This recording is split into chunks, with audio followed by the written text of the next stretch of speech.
Okay, what's going on?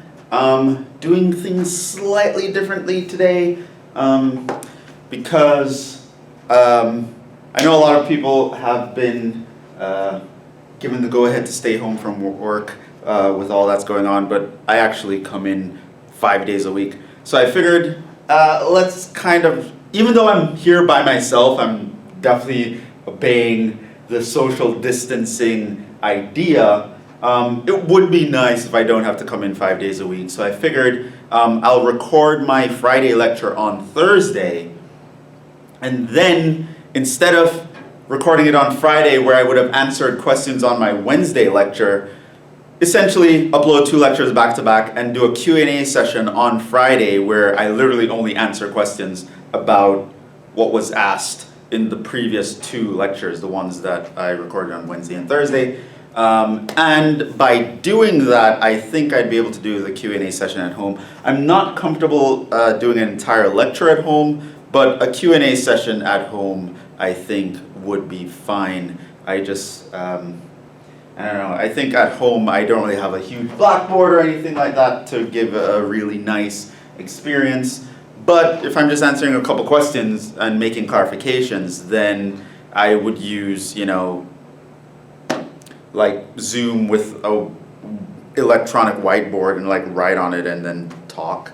And I won't have to write as many notes and it'll be fine. So I'll try that. It'll be a different format. Maybe you guys can tell me if you like that.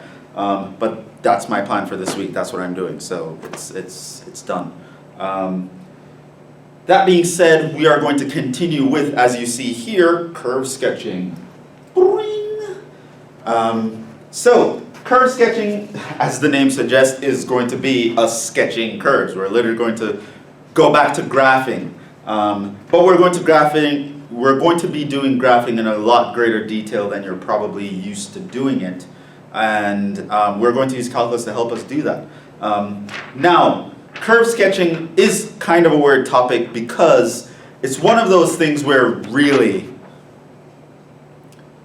well, I shouldn't, well, yeah, probably for this class, you are really never going to use this in your life. Anyone who has to sketch a curve is never actually going to do it by hand if it's remotely complicated. Sure, people in a regular calculus class, we will do sketching curves in future classes, but even then, you're never going to sketch it in as much detail as you're going to learn in Calc 1.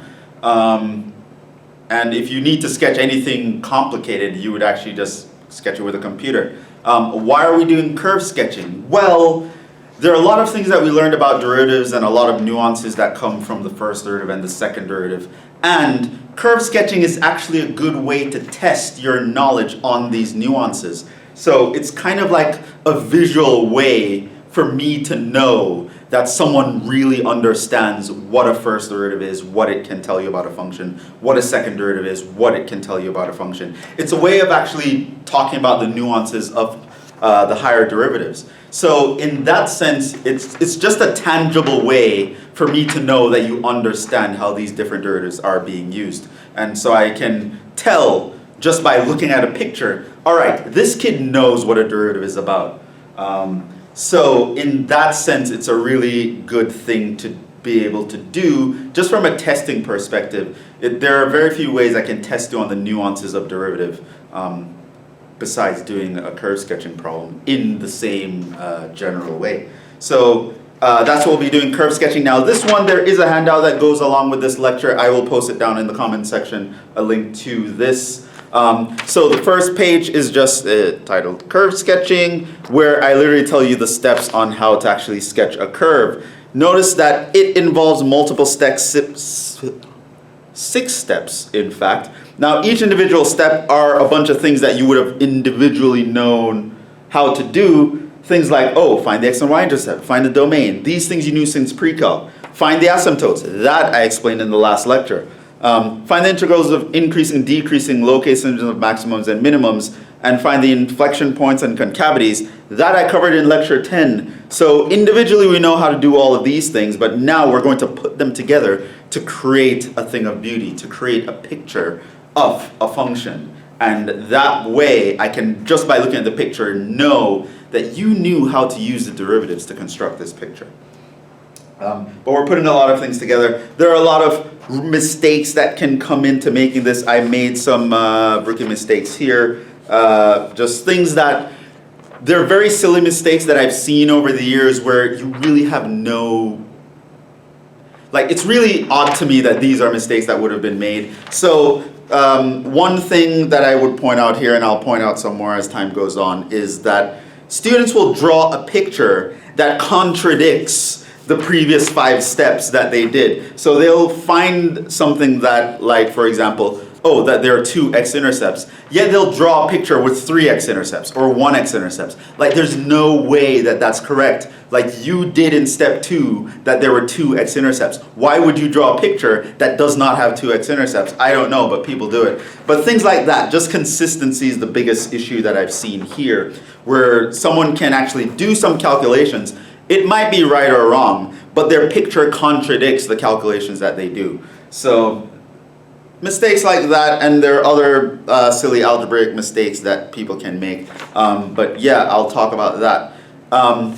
The other idea is another thing that students can mess up with is just using the different derivatives at the wrong points, which is kind of the whole point of this section in a Calc 1 syllabus, is for you to know that you know how to use which derivative in which situation.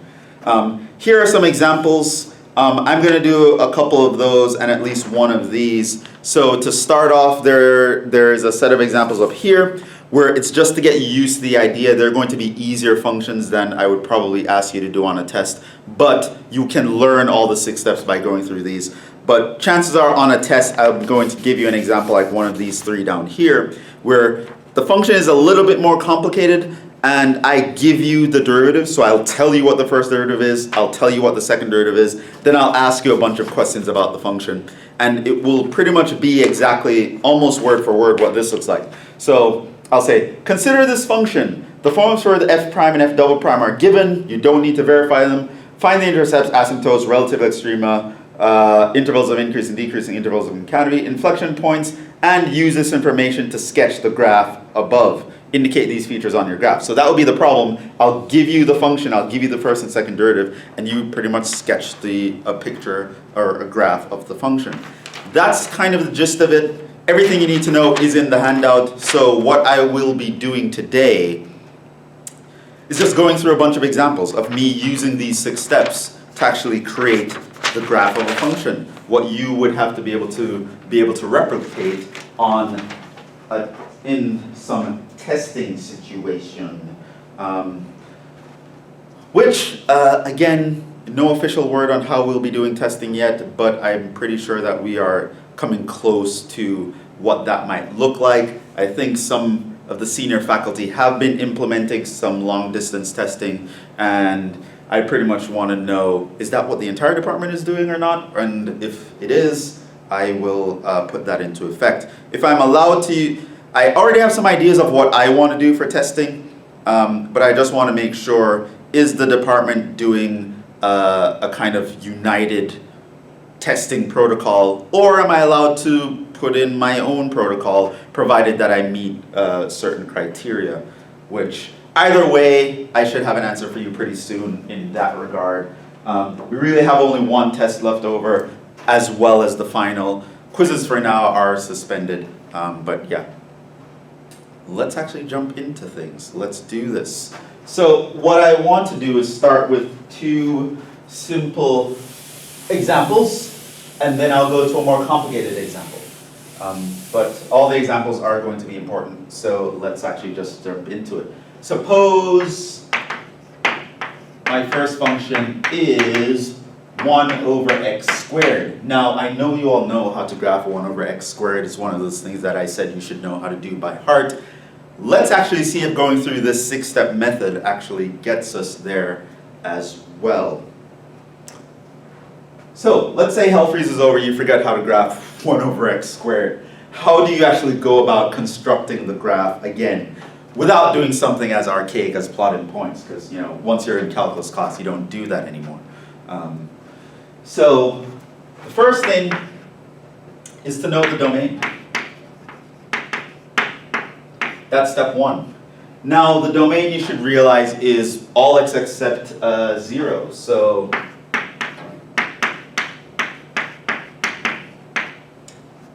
all real numbers from minus infinity to 0, union 0 to infinity. Now, there is going to be a reason why we need to know the domain later on, and I'll let you realize what that is when we get to it. So, but that's step one. So I give you a random function. One of the first things you want to do is make sure you realize what the domain of the function is. The second step is to find the intercepts. So this is talking about the x and the y intercepts. So we can start with the x-intercept. And again, this is something we knew how to do since pre-calc. To find the x-intercept, you set y equals 0, solve for x. To find the y-intercept, you set x equals 0, solve for y. So x-intercept means I need to set y equals 0, solve for x. This, of course, has no solution. And for the y-intercept, x equals 0 is not in the domain. X not equals 0. So again, no solution here. And we can get the fact that there are no intercepts. And of course, you know in the graph of 1 over x squared, you will realize, of course, right away that that is true. That graph does not touch the x or y axis at any point. But that's the second thing you would consider, domain intercepts. The third thing is the asymptotes. And I told you last class what asymptotes we actually care about. We only care about the vertical and the horizontal asymptotes. So remember, how do you find a horizontal asymptote? Well, you find the limit as x approaches infinity of our function. And what's the limit as x approaches infinity of this? That's right, 0. And by the way, that is the same as if we went to negative infinity of the function. So this means y equals 0 is a horizontal asymptote. And again, you know in the graph of 1 over y equals 1 over x squared, you know that's true. But the computation, you just found it using a limit. What about the vertical asymptotes? So I mentioned a quick way to find the vertical asymptotes is where the denominator equals 0, and there's nothing in the numerator to cancel that thing from becoming 0, which clearly here is x equals 0. Right? X equals 0 makes the denominator 0, and I do not have a factor of x squared in the top to prevent this from happening. So that is your vertical asymptote right away. So far, so good. We are in pre-calc so far. You may or may not have done asymptotes in pre-calc, I'm not sure. Depends on where you did it. But nothing too difficult so far. The fourth thing, you're going to find the intervals of increase, decrease, the location of maximums and minimums. This is always the fourth thing that you're going to look for. Now, you should know what tells you about this situation. And this is where you should know, or I would expect a student to know, that what you should be looking at is, that's right, the first derivative. F prime is what tells me about all of these things, as was summarized back in lecture 10 in a huge table. To find the derivative of that, well, I know that this is x to the minus 2, just do the power rule. So this is minus 2 x to the minus 3, or minus 2 over x cubed. Now, we need to find the critical points. That means f prime equals 0 or undefined. Minus 2 over x cubed is never 0, but it's undefined when x equals 0. So that's the critical points. And remember, by the first derivative test, we are going to plot those on the first derivative, put in the critical points. I'm going to pick a random number to the left and the right of all critical points. So over here, I can plug in, say, a minus 1. Over here, I plug in, say, a positive 1. And I plug into the first derivative, as is indicated here. Plugging in a minus 1 into x cubed gives me minus 1. And minus 2 divided by minus 1 is positive 2. Over here, it's positive. If I plug in 1 for x, I get negative 2. It's a negative. So, now what happens is, I would expect the student to know, what does it mean for the first derivative to be positive? What does it mean for the first derivative to be negative? And first derivative positive means function is increasing. First derivative negative means function is decreasing. So this means the function is moving up on this side, it's moving down on that side. Now, can you tell me where this function would hit a maximum? Any ideas?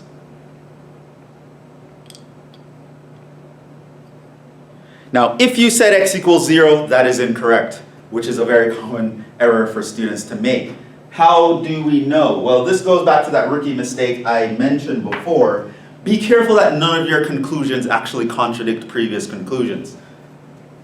0 is not in our domain, which means 0 is not on the graph, which means it's not a maximum, it's not anything.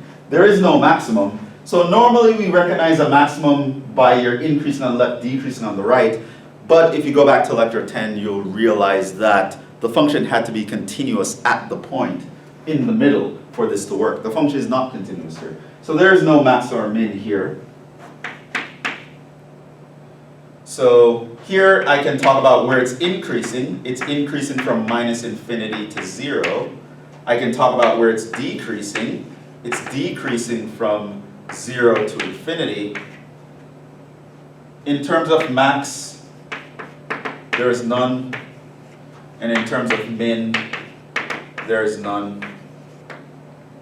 Now, typically speaking, in a problem like this on an exam, I'd specifically ask you for these things. So you should be going through and like boxing your answers the moment you find them. So domain is that. There are no intercepts, otherwise you would box the x and y intercepts. Then you should tell me that these already have boxes around them. Then you should tell me about, you should box this, because I specifically asked you where it's increasing, decreasing, where there are maxes, where there are mins. There are no max or min here. 0 seemed like it had the potential to be a maximum, but 0 is not in our domain. But we know where it's increasing. It's increasing on the left side of 0, which is minus infinity to 0, and it's decreasing on the right side of 0, which is 0 to infinity. This brings us to, and take some time to copy this down. I'll give you some time to take a snapshot here. 3, 2, 1, snap. All right, let's move on. This brings us to step 5.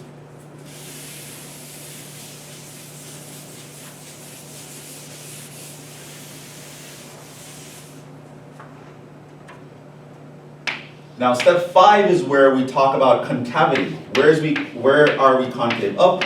Where are we concave down? Where are there inflection points? And again, in a problem, this will be something that I specifically require you to find. Those of you, the initiated, would know, what would I use to talk about these guys? That's right, the second derivative. By the way, if you didn't answer that immediately, something is off. You need to go back, watch previous lectures, watch lecture 10 to make sure you know about that. So this means I need to talk about the second derivative here. And I'm pretty much going to do the same kind of thing that I did with the first derivative, except positive and negative is going to have a different interpretation. So the second derivative, I'm just going to differentiate this. That's 6x to the minus 4, which is just 6 over x to the 4th. Now I want to find the critical points. This means f prime equals 0 or undefined. Now this is a fraction where the numerator is never 0, it's always 6, so the overall thing is never going to be 0. So it's only worried about being undefined, and that means x equals 0. So we go here and we put in 0. We're going to test it in the second derivative. Pick a random number over here. Like minus 1, pick a random number over here, like positive 1. Plug minus 1 into this, you get positive 6, so it's positive.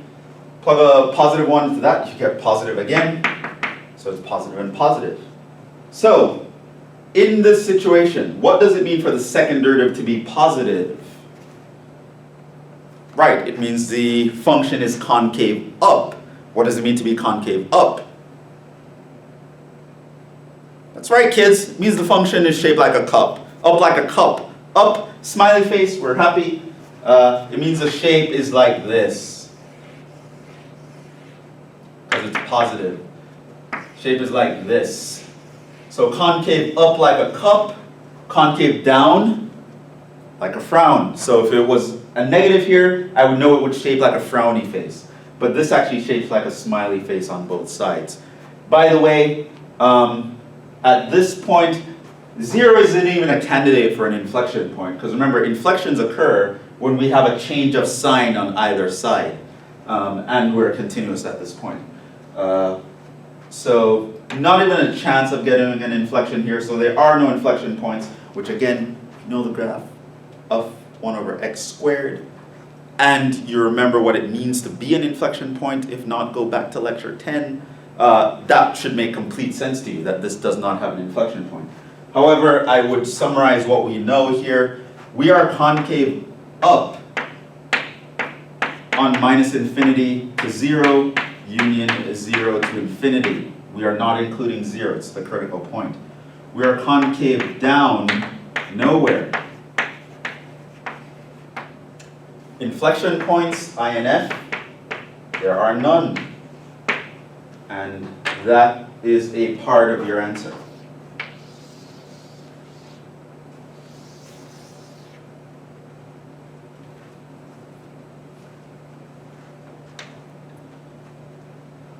Okay. So far, hopefully you're following what's going on. We're going to do a couple more examples, just in case.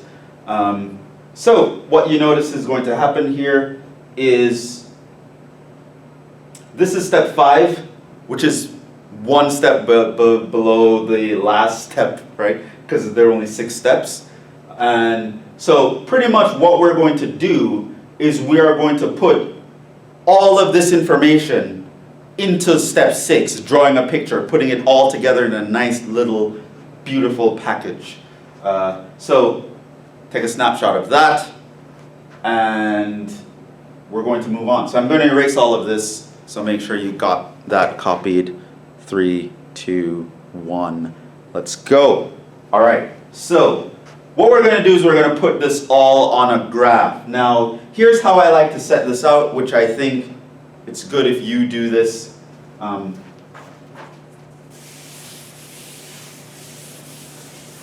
Now, at some point, you'll have this all written down on a paper, so you'll remember it. And basically what you're going to do now is just focus on the things in boxes. And they are what's going to tell you how to draw your picture.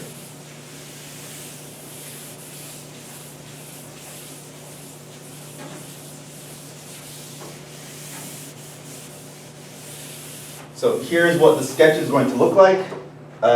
You are going to have like the y-axis here. You're going to have the x-axis. Of course, not drawn to scale. I'm drawing huge so you can see what's going on. And here's what I would suggest you do.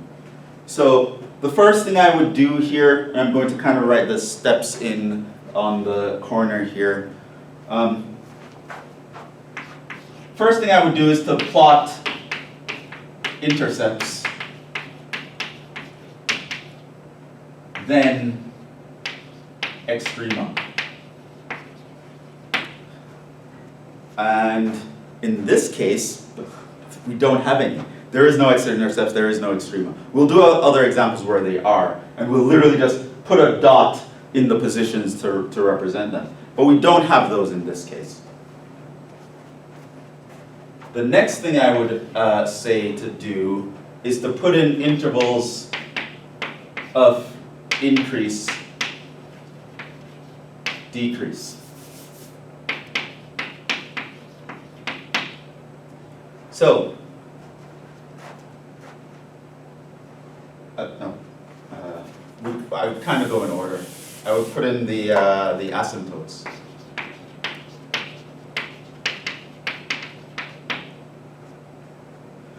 And So here what we realized that we had a vertical asymptote at x equals 0. So this was literally on the y-axis here. The y-axis is an asymptote. This is a line that we cannot touch. And we had a horizontal asymptote. Now, in general, you can touch horizontal asymptotes, but you can't touch vertical ones. Vertical ones usually occur because of a division by 0, and so we normally don't touch them. There are weird functions where you can cross vertical asymptotes, but they'll have a very weird definition. They're usually going to be piecewise functions or something like that. But it's not strange at all to touch a horizontal asymptote. So I would put in the asymptotes. The third thing I would do is put in the intervals. So intervals of increasing, decreasing.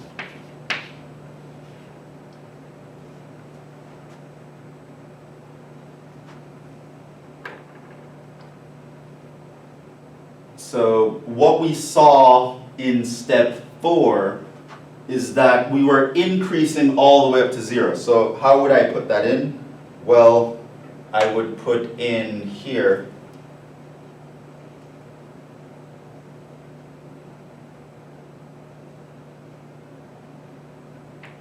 just a little line with an arrow going back, and I would write down increasing on that line to show that I'm increasing from 0 all the way back to negative infinity. Then I would put a line down here going all the way forward down there, and I would write decreasing on that line to know that, okay, I'm decreasing all the way going off to positive infinity. Then I would put the intervals of concavity. So where am I concave up and concave down? Well, I know I was concave up all the way from 0 going to negative infinity. I'm also concave up all the way going there.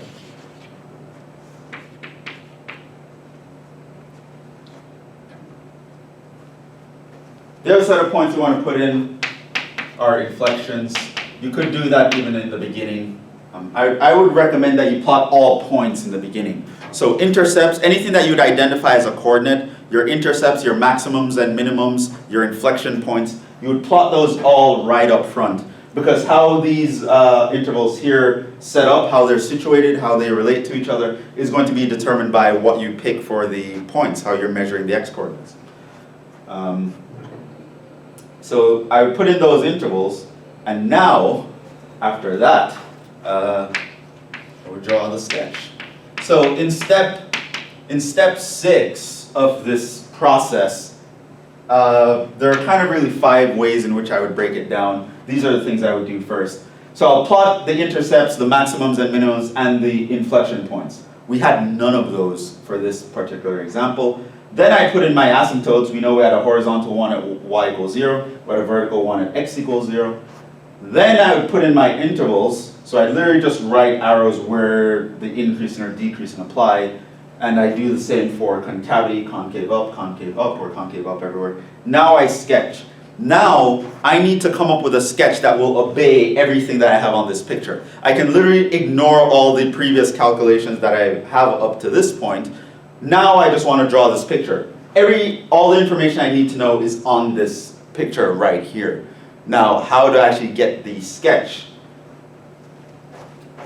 So let's sketch the graph in, let's red say.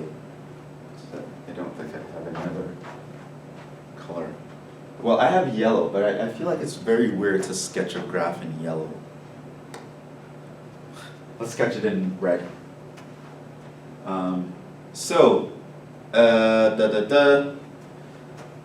How would you actually get it? Increasing means you're going up as you go from left to right. Concave up means you're shaped like a smiley face. So it means that in this section, I should be drawing something that looks like this. Right? Now the question is, where do I draw that? Now, there are a couple ways that you can do this. You can just pick different regions and see, is this a good thing that I'm here? Now, one thing you might consider is, is my graph below here? And you can say, well, if I had to draw something that goes up as I move to the right and shape like a smiley face, and I start down here, what's going to happen is, eventually, I'm going to cross this line. And we know that we're not supposed to cross that line, because that would contradict something earlier that we saw. Crossing that line would create an intercept. We know there's no intercept. So our graph cannot be down here. It must be the case that our graph is above the x-axis all the time. Because if it was below the x-axis, it's increasing, it'll eventually cut through the x-axis, which would create an intercept, which we know isn't there. So one kind of mistake I would see students make on this, well, not with 1 over x squared, because everyone knows what that looks like, is that they would draw something like that as a part of their graph. And I'm like, that contradicts what you told me earlier about the intercept. There's no way that's true. This guy has to be above here. Another way that you could know that the graph has to be above here is if you're not sure about some region, plug in a value in that region. If I were to plug in, say, the number 1 into y equals 1 over x squared, plug in x equals 1, I get positive 1 as the answer, which tells me that the graph needs to be up here at positive 1. In either case, I would realize that the picture has to look like this. Now, to recap, why does the picture have to look like that? Notice that this guy is increasing, it's moving up as I go from the left to right. On top of that, it's shaped like a smiley face, up like a cup, so my concavity requirement is fulfilled. It does not touch the x or the y axis because there are no intercepts, and y equals 0 is a horizontal asymptote because the graph heads towards that as my x coordinate goes off to infinity. X equals 0 is a vertical asymptote. My graph shoots off to infinity as it approaches that. So it has the asymptotes that it should have. It's increasing when it should be increasing. It's concave up where it should be concave up. That's what the picture is going to look like. That's the first wing. By the same token, I know that the other side is going to have a very similar thing. Now, I know I can't draw it going down like that, even though it should be decreasing, because that would create an intercept. Again, I know that my graph must be above the y-axis, because if it starts from above, it can't go below, and it has to go below. There's no way the graph is down here, because decreasing means it should be going down as I move from left to right, and that would mean that its tail would actually cross here. So it's completely on top, and this is that side. Right? And again, it's obeying the asymptotes that it should be obeying. It's decreasing, going down as you go from left to right. It's concave up, shaped like a smiley face. And as you would no doubt notice, that actually looks like what we know y equals 1 over x squared should look like.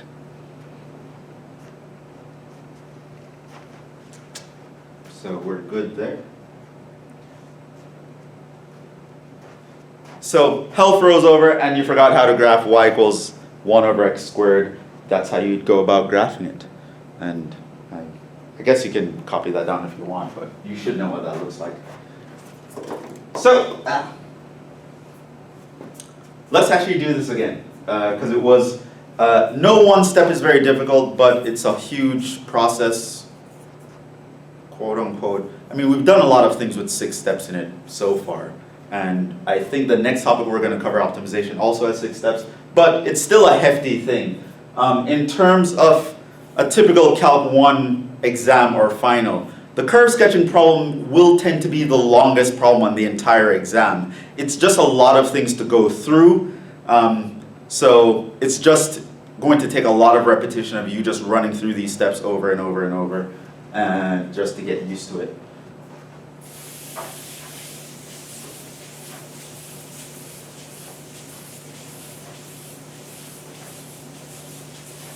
Let's do it again for another simple example.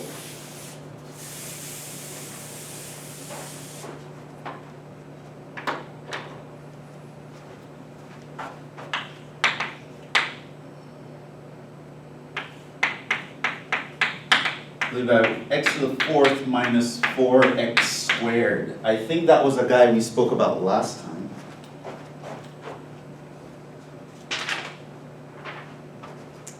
Yes, that was the guy we spoke about last time. Let's actually draw the picture. Now, some of you might actually know how to draw that picture already. But let's go through the 6 steps. So, what are they? Well, 1, domain. Well, it's all real numbers, right? It's a polynomial, so that one's easy. 2, intercepts. Let's look at the X-intercept. To find the X-intercept, set y equals 0, solve for x. Okay, pause the video and solve for x. 3, 2, 1, pause. Okay, hopefully you actually did that, and you're back.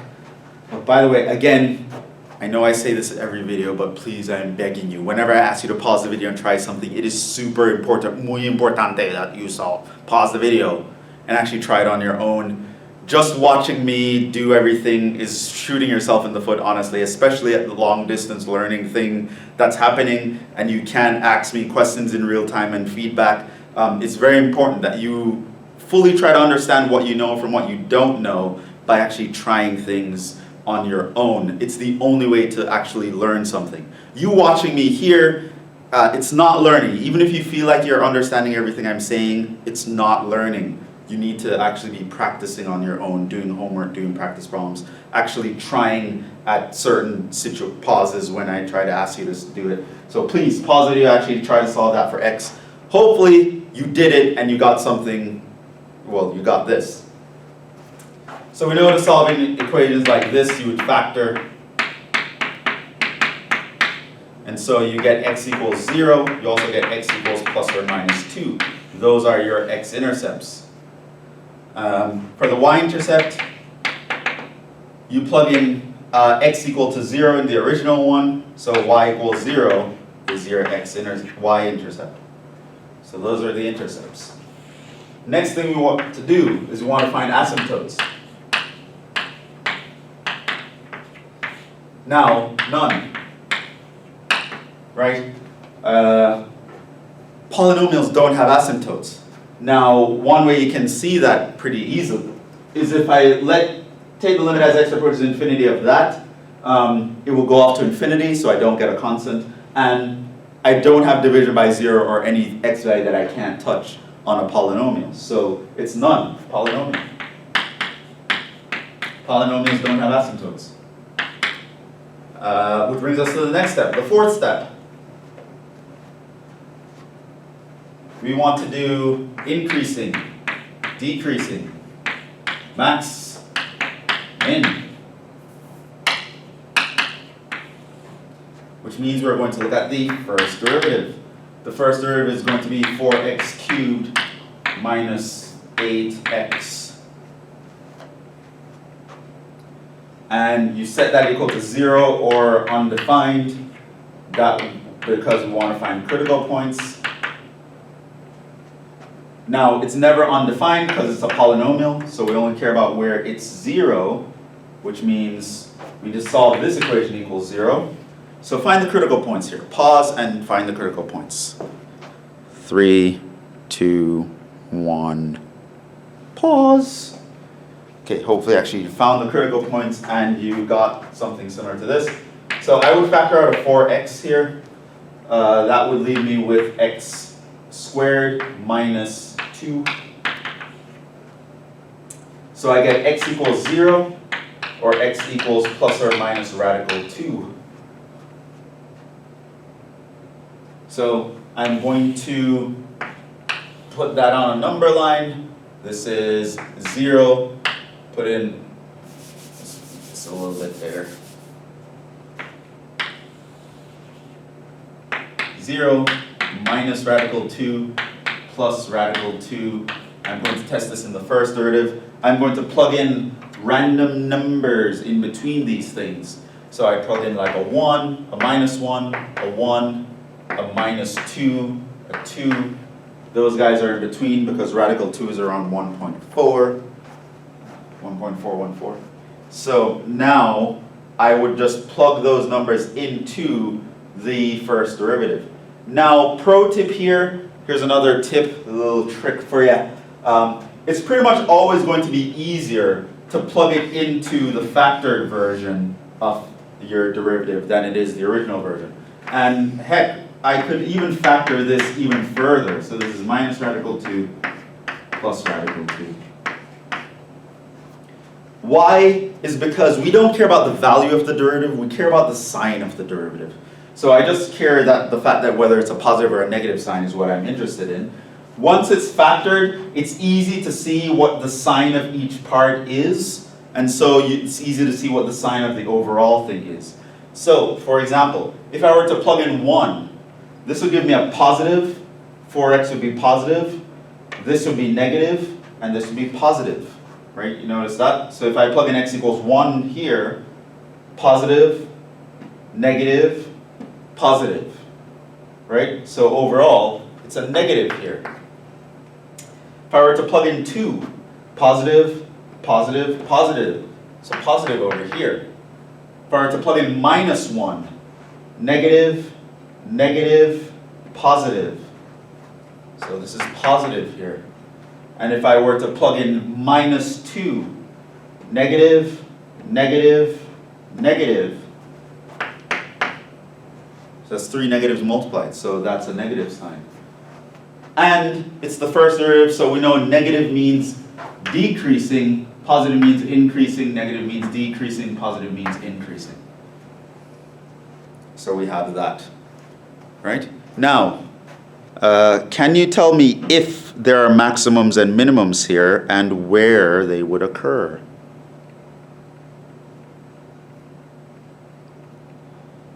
All right, so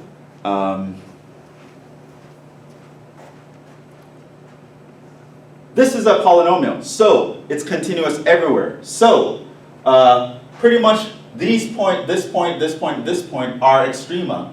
I'm decreasing here, then increasing, which means that this guy is a minimum. I'm increasing here, then decreasing, this guy is a maximum. Decreasing here, then increasing, this guy is a minimum. So I know the minimum points here, and I know the maximum points. So notice that when x equals plus or minus radical 2, because I only have even powers here, I can solve for the y.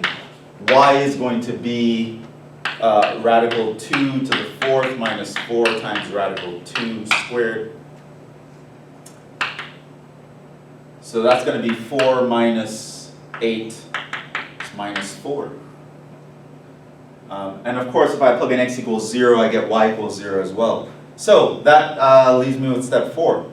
I am increasing minus radical 2 to 0 union radical 2 to infinity. I am decreasing on minus infinity to minus radical 2 and 0 to radical 2. Maximum, I have a maximum occurring at 0, 0, which is when x equals 0. I have minimums occurring, multiple.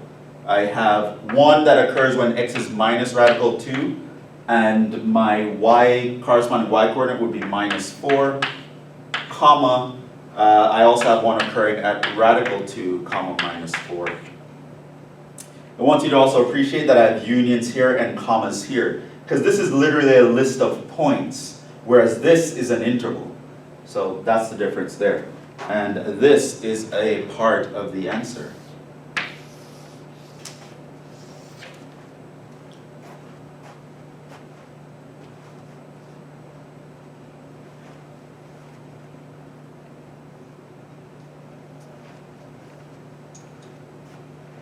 All right, so, where are we?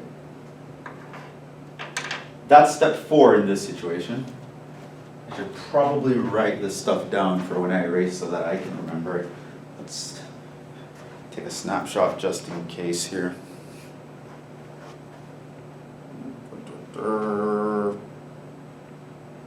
because we're going to need this data, and you'd have it on a piece of paper, but I'm not going to have it. Step 5.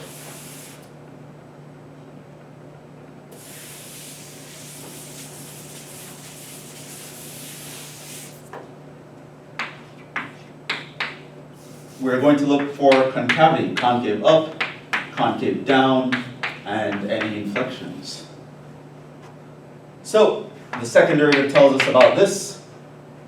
That would be 12x squared minus 8. Set that equal to 0 or undefined. And it's never undefined. So now I just have to find where this equals 0. And so, sorry, white.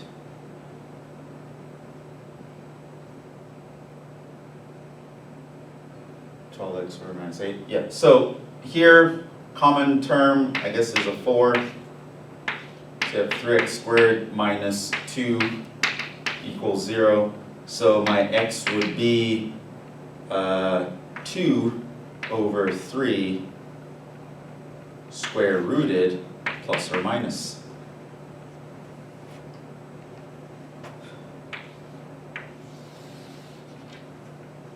So now I put those in, minus radical 2 over 3, positive radical 2 over 3, and I'm going to test that in the second derivative. Plug in random numbers, so plug in a 0, plug in a 1, plug in a minus 1. Plug in 0 here, I would get a negative. Plug in a 1 here, 3 minus 2, I would get a positive. Plug in a minus 1 here, I would again get 3 minus 2, that's a positive. In this case, concave up, like a cup, down, like a frown, up, like a cup. Now, here I switch from concave up to concave down, which means this is an inflection point. Here I switch from concave down to concave up, which means this is an inflection point. So actually I have 2 inflection points. And again, they're actually going to give me the same y value because of how the kind of function I have. It's an even function. So if my x equals plus or minus radical 2/3, my y is going to equal to radical 2/3 to the 4th minus 4 times radical 2/3 squared. Now this is going to give me 4 over 9 minus, this is going to give me 8 over 3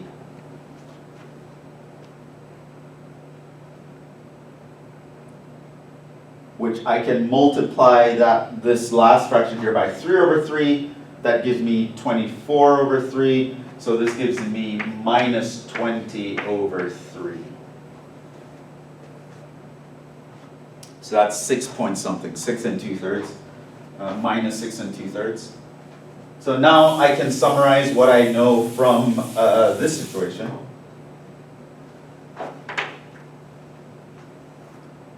And so, concave up. Where are we concave up? Well, we're concave up from minus infinity to minus radical 2/3 union from radical 2/3 to infinity. Where am I concave down? Well, I'm concave down from minus radical 2/3 up to radical 2/3. And inflections, I have 2 of them. One occurs at the coordinate minus radical 2/3, comma 20 over 3, minus 20 over 3. The other one comes at minus positive radical 2/3, minus 20 over 3. And that is a part of the answer.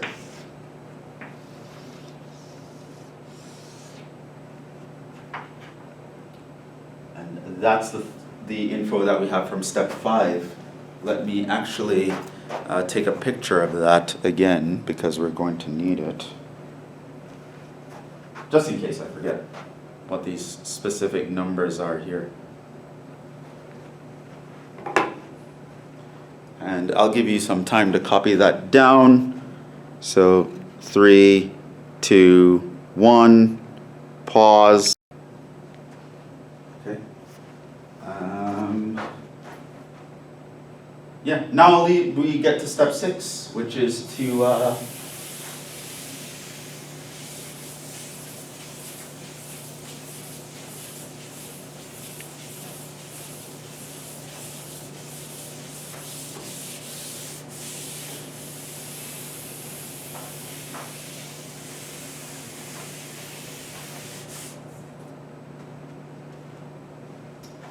actually sketch the graph.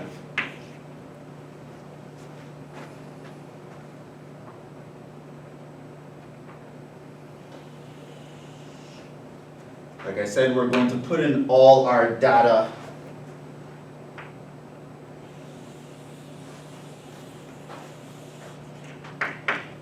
X and Y axis. Now, we had X-Intercepts.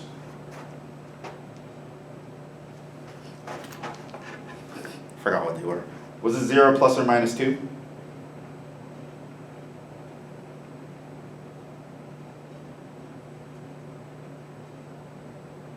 Yes. So I would put those guys in. So 0. So here's what I mean by plotting the points. And plus or minus 2. Let's put these out here.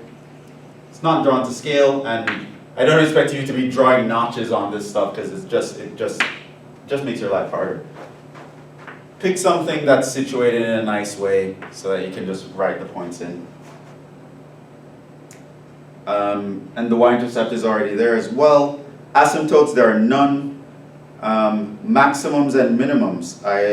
We did have, a maximum is actually at 0. So I would actually label that a maximum so we don't contradict ourselves later on. And a minimum, we had 2. We had it at radical 2. So I'm going to pick a point over here somewhere and call that minus radical 2. Put it all the way down here and call that the minimum.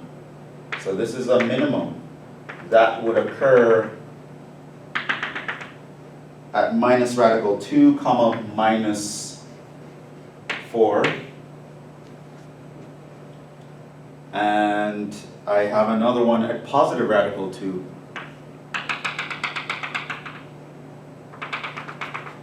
Minus 4. This should be somewhat symmetric here.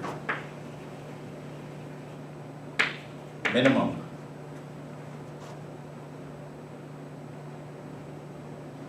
Now, let's throw in my increasing and decreasing right away. So I am increasing between here and here.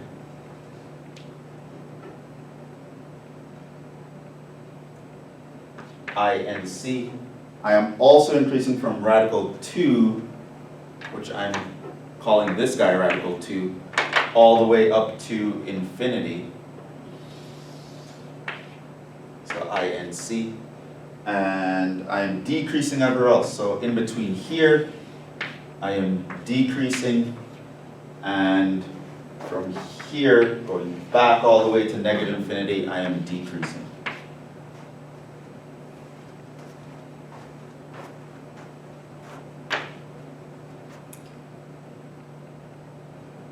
Yeah, that's all the data from there. Moving on.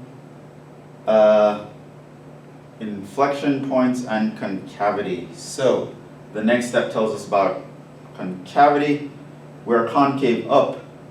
Now minus radical 2/3 is somewhere else. Let's pick like here. Minus radical 2/3, comma,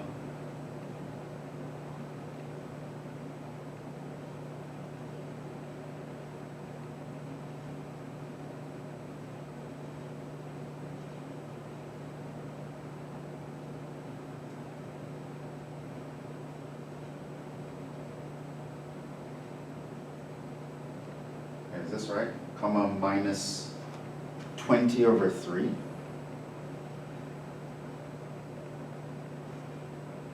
Is that right? Oh, the 20 over 3 was wrong. It should have been 20 over 9. Oof. Go back and erase that 20 over 3, put 20 over 9. So here, if I had, if it was actually minus 20 over 3, it'd actually be below here, which doesn't make any sense. So one, that would have contributed to what I had before, so, but it does make sense for it to be below the minimum, so now it must have mean what I had before was a mistake. We're troubleshooting here in real time, guys. I really need to get home. Okay, so I would pick like minus 20 over 9. That's actually going to be less than minus 4. And I'm going to put that in here. So that's my inflection point, INF.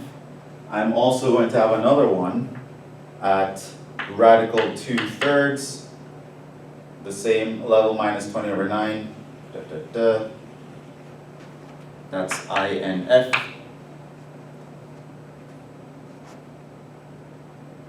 Let's put in the intervals of concavity.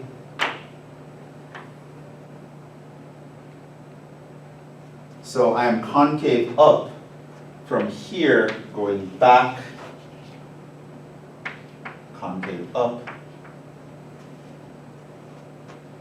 I'm also concave up from here, minus positive radical 2/3, going forwards, concave up, and this should go all the way up to here. And I'm concave down in the middle, CD.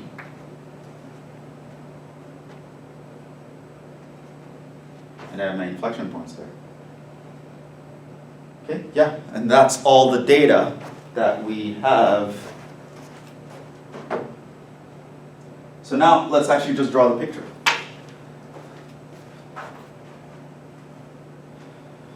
So, I need to draw a picture that passes through all these coordinates. So now I know where I should be at any given time. That's the first thing. So, I know in this whole region over here, I should be decreasing concave up. So I'm moving down as I go from left to right, and I'm shaped like a frowny face. So that means my graph here is like, I totally came in at a different, not a great angle here.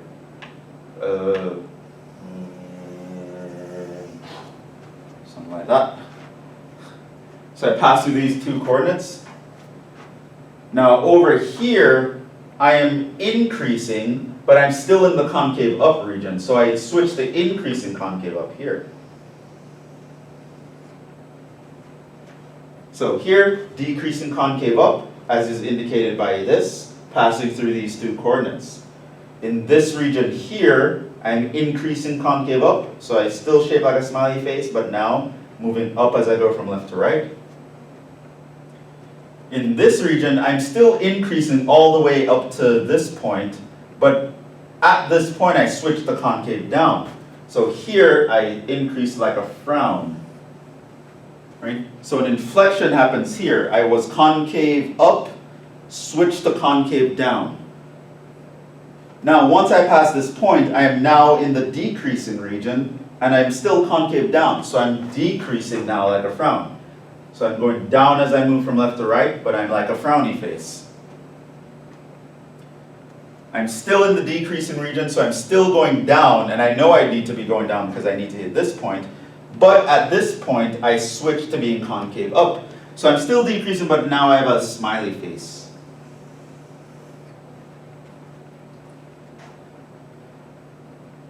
Once I hit this point, that's a minimum, so I should be going back up, and in fact, I need to go back up to hit this point here. And so, notice here I need to be increasing, but I'm now increasing concave up, so increasing like a smiley face. And that's the graph. Now, that should be more symmetric than it probably turned out. Should be a very symmetric W. But that's the graph, that's the picture. Now you can see, we sketched the graph in a lot of detail here, and I can tell exactly where the minimum is, which this should remind you of an issue that we had before. Finding out where a minimum or a vertex-like property happened on a random graph was difficult, but calculus allowed us to actually find that. We found where this bottomed up and topped out. And yeah, I know how it should be curving while it's going through these points and all that. I know this graph in a lot of detail. So it's not just like someone drew a W. It's a W that bends a certain way as it's moving through these points. And as soon as we can actually sketch this, I'll know, oh, they know how the derivative is actually behaving. So we'll actually stop there because I believe we're out of time. So that being said, what I would say to do is try, given what I was doing today with these two examples in a lot of detail, try doing these examples down here, the ones in the second section down here. Try doing those. So in these I actually told you the derivatives, so you don't need to actually do them, but use them in the same way that I asked you to use these ones. So yeah, get these graphs done. I'll probably do one or two of them in the next lecture, but I'll also move on to another topic in the next lecture. Optimization is the next thing that's going to be done. But in the meantime, sketch those graphs. And I'll post this document, electronic version, down in the description so you'd be able to access it and actually try those examples for next time. Of course, leave your questions for me either down in the comment section or email me through Jupiter Grades. I will deal with them in a Q&A session tomorrow at home. So that should be actually fine. All right, yeah, it's been a long day. I'm pooped out, it's dark, should go home, get dinner. You guys stay safe, be well, keep working hard, and try things when I ask you to try them, and pause the video, try those problems, and I will see you guys in the next one. Be safe, ciao.